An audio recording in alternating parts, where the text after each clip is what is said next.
তো হ্যালো বন্ধুরা, আবার একটা নতুন ভিডিও নিয়ে আমি আপনার সামনে চলে এসেছি। আজকের যে ভিডিওটা হতে চলেছে খুবই ইম্পর্টেন্ট এবং গুরুত্বপূর্ণ ভিডিওটা ইসলামিক ভিডিও। তো এই ভিডিওটা হচ্ছে কিভাবে হজরত আজরাইল জান কবজ করে, তো সেই সম্পর্কে এই ভিডিওটা নিয়ে চলে এসেছি। তো বন্ধুরা, ভিডিওটা মন দিয়ে দেখবেন, ভিডিওটা খুবই ইম্পর্টেন্ট ভিডিও হতে চলেছে। তো দেখুন ভিডিওটা। হজরত ঈসা আলাইহিসসালাম সিরিয়া দেশের এক জঙ্গলের পার্শ্ববর্তী প্রান্তর দিয়ে কোথাও গমন করছিলেন। তিনি পথের মধ্যে একটি মৃত মানুষের মাথার খুলি দেখতে পেলেন। তিনি আল্লাহর কাছে মুনাজাত করলেন, ইয়া রব, তুমি আমাকে এই মাথার খুলির পরিচয় জানিয়ে দাও। হজরত ঈসা আলাইহিসসালামের মুনাজাতের জবাবে আল্লাহ তাআলা বললেন, তুমি ওই মাথার খুলিটিকে জিজ্ঞেস করলে সব কিছু জানতে পারবে। তখন হজরত ঈসা আলাইহিসসালাম খুলিটিকে বললেন, হে কঙ্কাল মস্তিষ্ক, আল্লাহ রব্বুল আলামিনের হুকুমে তুমি আমার প্রশ্নের উত্তর দাও।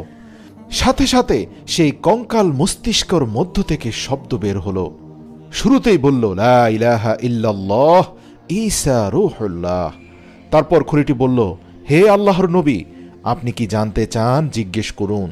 হজরত ঈসা আলাইহিসসালাম তার নিকট জিজ্ঞেস করলেন, বলতো, তুমি কি পুরুষ না মহিলা, পাপী না পুণ্যবান, ধনী না দরিদ্র, লম্বা না খাটো, তোমার নামটি বা কি ছিল?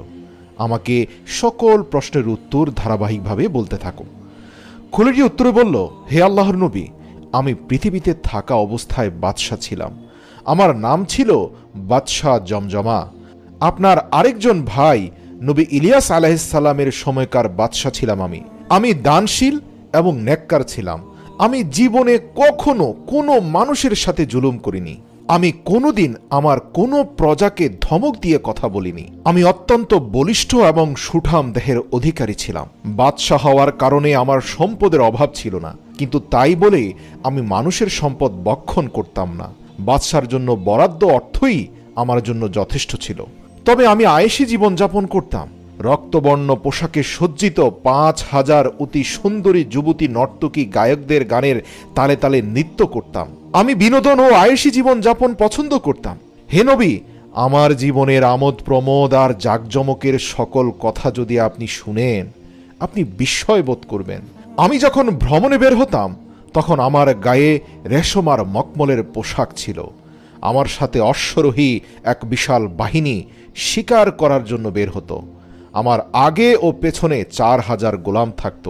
হে আল্লাহর নবী, আমার অধীনে শত শত রাজা বাদশাও ছিল। আমি অর্ধ পৃথিবীর শাসক ছিলাম। যুদ্ধের মাধ্যমে আমি তাদেরকে আমার অধীনস্থ করেছিলাম। আমার সৈন্যবাহিনীর বিশালতা ও যুদ্ধের বর্ণনা শুনলে আপনি অবাক হয়ে যাবেন। আমি ৪,০০০ বছর পর্যন্ত সর্বময় ক্ষমতার অধিকারী ছিলাম। আমি প্রসিদ্ধ যোদ্ধা এবং অসীম সাহসী বীর ছিলাম। সুদর্শন পুরুষ ছিলাম। রূপে গুণে ওই জামানায় আমার তুল্য কেউই ছিল না। আমি প্রত্যহ প্রায় ১,০০০ স্বর্ণমুদ্রা গরিব দুঃখীকে দান করতাম। যুদ্ধ বিজয়ের কারণে আমি প্রচুর সম্পদের মালিক হয়েছিলাম। নিজে যেমন ভোগ করতাম, তার থেকেও বেশি দান খয়রাত করতাম। হাজার হাজার ক্ষুধার্তকে আহার করাতাম এবং হাজার হাজার বিবস্ত্রকে বস্ত্র দান করতাম। আপনি জেনে অবাক হবেন, আপনার ভাই নবী ইলিয়াস আমাকে বলতো, হে জমজমা, তোমাকে দেখে আমার ঈর্ষা হয় যখন দেখি তুমি ২ হাতে দান করছো, মানুষের সাথে তুমি সদ আচরণ করছো এবং তুমি শাসক হিসাবে রাজ্যে ইনসাফ কায়েম করছো। একইভাবে তোমাকে দেখে আমার ঘৃণা হয় যখন দেখি তুমি এক এবং অদ্বিতীয় খোদাকে বাদ দিয়ে শুধুমাত্র আগুনের পূজা করছো। হে আল্লাহর নবী ঈসা, আপনার ভাই নবী ইলিয়াস আমাকে সর্বশক্তিমান এক এবং অদ্বিতীয় আল্লাহর ইবাদতের জন্য বারবার আহ্বান করেছিল। যতবারই সে আমার কাছে তাওহীদের দাওয়াত নিয়ে আসতো, আমার কেন জানি তার এই দাওয়াত গ্রহণ করাটা যৌক্তিক মনে হতো না, বরং আমি অগ্নি উপাসনায় লিপ্ত ছিলাম। তবে আমি আপনার ভাই ইলিয়াসের সাথে কখনো খারাপ আচরণ করিনি। সে আমার কাছে দাওয়াত নিয়ে আসলে আমি তাকে বিনিময় স্বরূপ অনেক স্বর্ণমুদ্রা দিতে চাইতাম, কিন্তু সে তা গ্রহণ করত না। সে অনেক চেষ্টা সাধনা করত।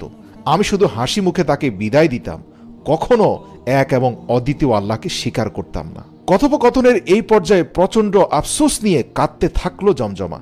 নবী ঈসা আলাইহিসসালাম বলল, ঈমান না আনার জন্য তোমার অনেক আফসোস হচ্ছে, তাই না জমজমা? উত্তরে জমজমা বলল, হে আল্লাহর নবী, আকাশ জমিন পরিমাণ আফসোস হচ্ছে আমার। আপনি বলুন, আমলের কোনো ত্রুটি আমার ছিল না, শুধু ওই ঈমানটাই আমার ছিল না। ঈসা আলাইহিস সালাম বলল, তুমি কতদিন আগে মারা গিয়েছিলে আর কিভাবে তোমার মৃত্যু হয়েছিল, আর মালাইকাল মউত হযরত আজরাইল আলাইহিস সালামের চেহারা তুমি কেমন দেখতে পেয়েছিলে আমাকে একটু বলো তো। তারপর মাথার খুলি উত্তরে বলল, আমি কয়েক শত বছর আগে মৃত্যুবরণ করেছি, যখন আপনার নবী ইলিয়াস পৃথিবীতে জীবিত ছিল। সেই জমানায় আমি অর্ধ পৃথিবীর শাসক ছিলাম। দেখুন, সেই সময় পুরো পৃথিবীতে আমার নাম ডাক থাকলেও আজ নবী হয়েও আপনি আমাকে চিনেন না, অথচ ঠিকই নবী ইলিয়াসকে আপনি চিনেন। কারণ নবী ইলিয়াস ছিল সত্যের পথে আর আমি ছিলাম ভ্রান্ত অগ্নি উপাসক।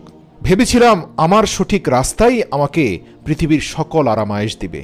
কিন্তু একদিন রোদের আলোতে বসেছিলাম, গরমে আমার প্রচণ্ড মাথা ব্যথা অনুভব হলো।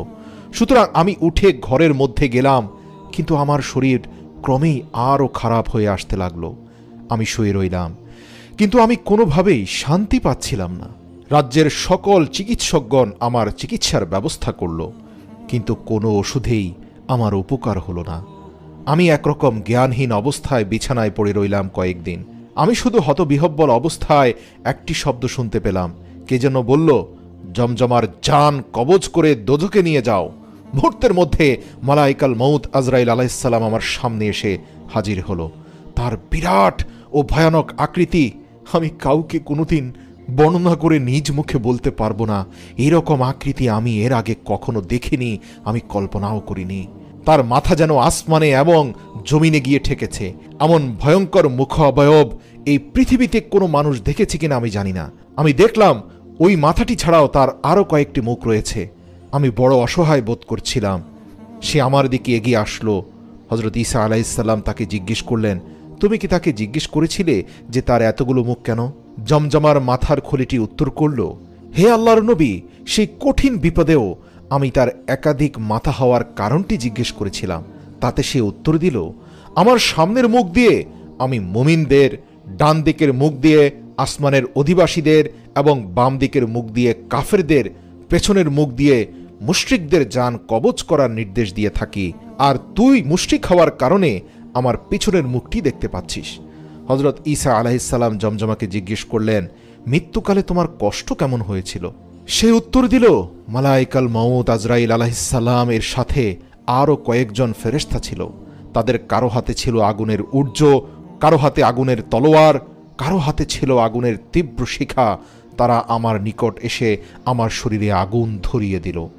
ওই আগুনের তাপ এমন ছিল যে মনে হয় তার একটি মাত্র কণা দুনিয়াতে পড়লে সারা পৃথিবী পুড়ে ছারখার হয়ে যাবে। ফেরেশতাগণ আমার শিরা উপশিরা ধরে আমার প্রাণ আকর্ষণ করতে লাগলো। আমি অনেক কাকুতি মিনতি করে বললাম, তোমরা আমার প্রাণের বিনিময়ে আমার রাজ সিংহাসন ও সকল মালামাল গ্রহণ করো। তাতে জনৈক ফেরেশতা আমার মুখে এমন এক বিশাল চড় মারল যে আমার চেহারা বিকৃত হয়ে গেল। তারা কর্কশ কণ্ঠে বলে উঠল, আরে মূর্খ, তুই কোথায় শুনেছিস যে মহান আল্লাহর ফেরেশতাগণ কাফেরদের জানের বা পাপের পরিবর্তে কখনো ধন সম্পদ গ্রহণ করে থাকে? তখন আমি বললাম, তোমরা আমাকে ছেড়ে দাও, আমি আমার পরিবার পরিজন সহ আল্লাহর নামে উৎসর্গিত হয়ে যাব। উত্তরে তারা বলল, আল্লাহর ফেরেশতাগণ কখনো ঘুষ বা প্রলোভনে প্রলোভিত হয় না।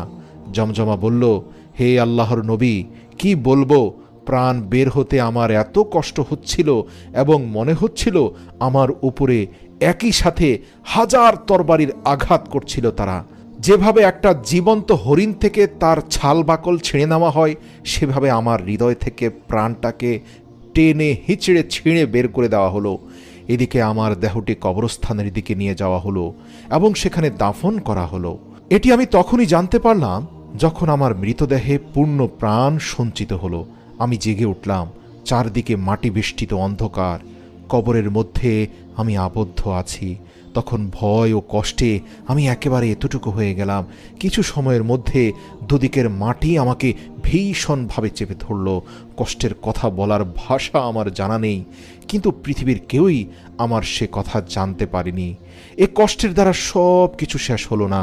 এ সময় আমার পার্থিব জীবনে দুই কাঁধে অবস্থানকারী ফেরেশতা কিরামান কাতিবিন উপস্থিত হয়ে বলল, পৃথিবীতে তুমি ভালো ও মন্দ যেসব কাজ করেছিলে এখন তার ফল ভোগ করতে থাকো। তারপর মুনকার নেকির নামক এমন ভয়ঙ্কর মূর্তির দুজন ফেরেশতা এসে উপস্থিত হলো যে ওই রকম ভয়াবহ মূর্তি কেউ কোনোদিন দেখেনি। ফেরেশতাদ্বয়কে দেখে আমার অন্তরাত্মা শুকিয়ে গেল। মনে হচ্ছিল এরা আজরাইলের থেকেও আরো ভয়ঙ্কর।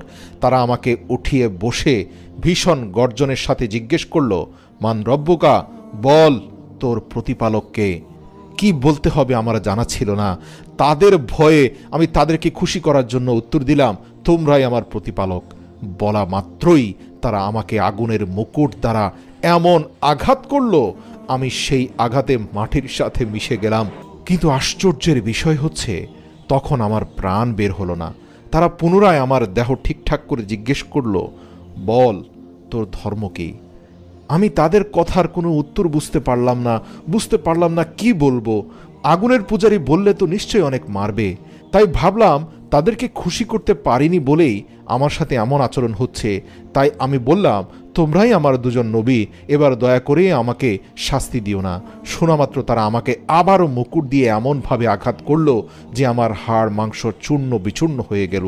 আমার তখনকার মর্মান্তিক আর্তনাদ পৃথিবীর কারো কানে পৌঁছালে সে তখনই সংসার ত্যাগ করে জঙ্গলে চলে যেত আর মৃত্যুর আগের দিন পর্যন্ত শুধু আল্লাহর নাম ডাকতে থাকত।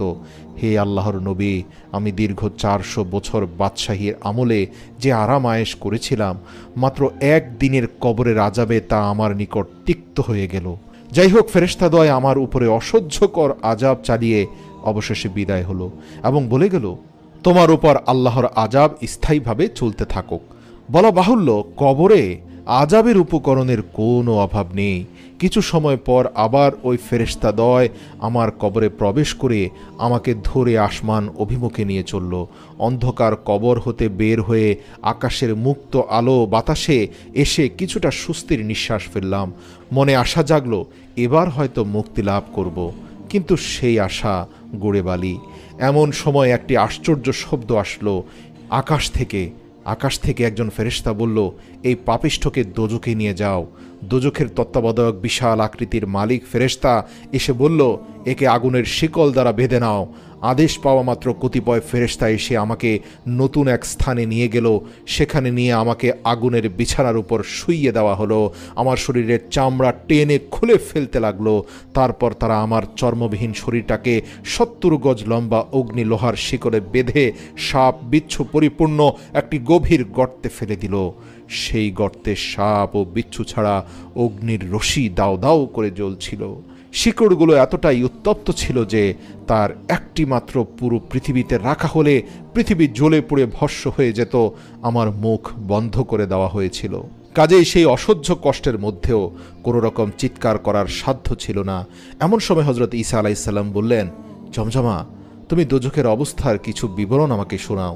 জমজমা বলতে লাগলো, হে নবী, দোজখের 60টি দরজা আছে। আপনি দোজখবাসীদের অবস্থা দেখলে নিশ্চয়ই বলতেন যে এদের উপর আল্লাহ তাআলার কঠিন গজব অবতীর্ণ হয়েছে। তাদের সামনে, পেছনে, ডানে, বামে, উপরে, নিচে সব দিক থেকে দাও দাও করে আগুন জ্বলছে। আগুন জ্বলতে জ্বলতে তাদের চেহারা কয়লার মতো কালো হয়ে গেছে। তাদের প্রতি কোনো দয়া মায়া করা হয় না। তারা শুধু প্রতি মুহূর্তে আর্তনাদ করে যাচ্ছে। দোজখে প্রচণ্ড ক্ষুধা আর তৃষ্ণায় চিৎকার করছে। কিন্তু তাদের বলা হচ্ছে, হতভাগার দল, এখানে আবার খাবার দাবার কিসের? এখানে তোমাদের খাবারের বস্তু হচ্ছে আগুন। তারপর জমজমা বলল, হে আল্লাহর নবী, একসময় ফেরেশতাগণ আমাকে পূর্ববর্তী স্থান থেকে তুলে একটি অগ্নিময় গাছের কাছে নিয়ে গেল। সে গাছের নাম হচ্ছে জাক্কুম গাছ। ওই সময় আমি তাদের কাছে খাবারের আবদার করলাম। তারা তখন আমাকে ওই গাছটি থেকে কিছু কাঁটাযুক্ত পাতা খেতে দেয়। আমিও ক্ষুধার তাড়নায় তা মুখে নিয়ে খেয়ে ফেললাম। কিন্তু তা আমি কোনোভাবে গলধকরণ করতে পারছিলাম না। সেটি আমার গলায় আটকে গেল। আমি তখন বমি করে তা উদ্গীরণ করার চেষ্টা করলাম, কিন্তু আমার গলা থেকে টাটকা রক্ত বের হয়ে আসতে লাগলো। কিন্তু তবুও সে জাক্কুম বৃক্ষের সেই ফলটি বের হলো না। তারপর আমি ফেরেশতাদের কাছে একটু পানির আবদার করলাম। তারপর তারা আমাকে এত উত্তপ্ত পানি দিতে লাগলো, তা পান করা মাত্র আমার পেটের সকল নাড়িভুড়ি গলে মলধার দিয়ে বের হয়ে গেল। আমার পায়ের তলা থেকে মস্তিষ্ক পর্যন্ত পুরো শরীর আগুন জড়িয়েছিল। তা থেকে নিষ্কৃতির আশায় ফেরেশতাদের কাছে কিছু কাপড় চাইলাম। তারা বলল, তুই সারা জীবন যে পরিমাণ পাপ করেছিস তাই তুই দোজখে আগুন ছাড়া আর কিছুই পাবি না, কেননা তুই তোর সৃষ্টিকর্তার আদেশ কখনোই পালন করিসনি, তার প্রদত্ত নেয়ামতসমূহ ভোগ করেছিস অথচ কখনোই তার শুকরিয়া আদায় করিসনি। তুই বলছিস তুই মানুষের সাথে সদাচরণ করেছিস, আরে যে ব্যক্তি তার রবের সাথেই সদাচরণ করতে পারে না তার দ্বারা মানুষের হক কিভাবে আদায় হয়? তোর দ্বারা অসংখ্য মানুষ পথভ্রষ্ট হয়েছে। তারা আমাকে এক জোড়া জুতা পরিধান করতে দিল। সেই উত্তপ্ত জুতো পরিধান করার পর শুধু আমার শরীরের রক্ত মাংস নয়, মগজ শুদ্ধ গলে নাকের ছিদ্র দিয়ে বের হতে লাগলো। জমজমার বিবরণ শুনে হযরত ঈসা আলাইহিসসালাম বললেন, তুমি বলো এখন আমি তোমার জন্য কি করতে পারি? তখন সে বলল, হে আল্লাহর নবী, আপনি আমার জন্য আল্লাহর দরবারে একটু দোয়া করুন যেন আল্লাহ রাব্বুল আলামিন আমাকে আযাব থেকে মুক্তি দান করেন, আমাকে যেন পুনরায় পৃথিবীতে পাঠিয়ে দেওয়া হয়। তাহলে অবশ্যই এবার আমি একমাত্র নিরাকার আল্লাহর ইবাদত ছাড়া আর অন্য কোনো কিছু করব না। তারপর হযরত ঈসা আলাইহিসসালাম সেই খুলির জন্য দোয়া করলেন। ঈসা আলাইহিসসালাম হাত তুলে বললেন, হে দয়াময় রব, আপনি রহমান রাহিম, আপনার রহমান রাহিম নামের উসিলায় আপনি এই জমজমার অপরাধ ক্ষমা করুন, তাকে পুনরায় পৃথিবীতে আসার তৌফিক দান করুন যাতে সে আপনার ইবাদত করে নেককার হয়ে ফিরে যেতে পারে। উত্তরে তখন আল্লাহ তাআলা বললেন, হে ঈসা, আমি আগেই জানতাম যে তুমি তার জন্য দোয়া করবে, আর তাই তো তার ৮০ বছরের জীবন বাকি থাকতেই তার মৃত্যু দিয়েছিলাম, আর এখন তোমার বদৌলতে বাকি ৮০ বছরের জীবন সে প্রাপ্ত হবে। তবে তার জীবন কাল সম্পর্কে তাকে কিছুই জানানো হবে না। তাকে তুমি জানিয়ে দাও তোমার দোয়া কবুল হয়েছে এবং তার বদৌলতে সে পৃথিবীতে নতুন জীবন পাচ্ছে। আহলে কিতাব থেকে জানা যায় অতীতেও জমজমা অনেক দানশীল এবং গরিবের প্রতি দরদি ব্যক্তি ছিল। শুধুমাত্র এক এবং অদ্বিতীয় আল্লাহর প্রতি ঈমান আনেনি বলে তার এই পরিণতি হয়েছিল। অবশেষে আল্লাহ তাআলার আদেশ মোতাবেক হযরত ঈসা আলাইহিসসালাম তার হাতে থাকা লাঠি দ্বারা উক্ত মাথার খুলি স্পর্শ করে বললেন, কুম বিইজনিল্লাহ, আল্লাহর হুকুমে উঠে দাঁড়াও। সঙ্গে সঙ্গে মাথার সেই খুলিটি সম্পূর্ণ এক মানুষে পরিণত হয়ে গেল। তারপর সে আরও ৮০ বছর পর্যন্ত আল্লাহ তাআলার একনিষ্ঠ ইবাদতে লিপ্ত থাকার পরে পরলোক গমন করল। এবার আল্লাহ তাআলা তার পূর্বের জীবনের সকল গুনাহগুলোকে আমলে রূপান্তর করলেন, কেননা তার পূর্বের জীবনেও আমল ছিল, শুধুমাত্র ঈমানের অভাবে তার স্থান জাহান্নামে ছিল। অতঃপর সে ঈমান আনয়ন করার কারণে পুনরায় বেহেশতে তার স্থান হলো।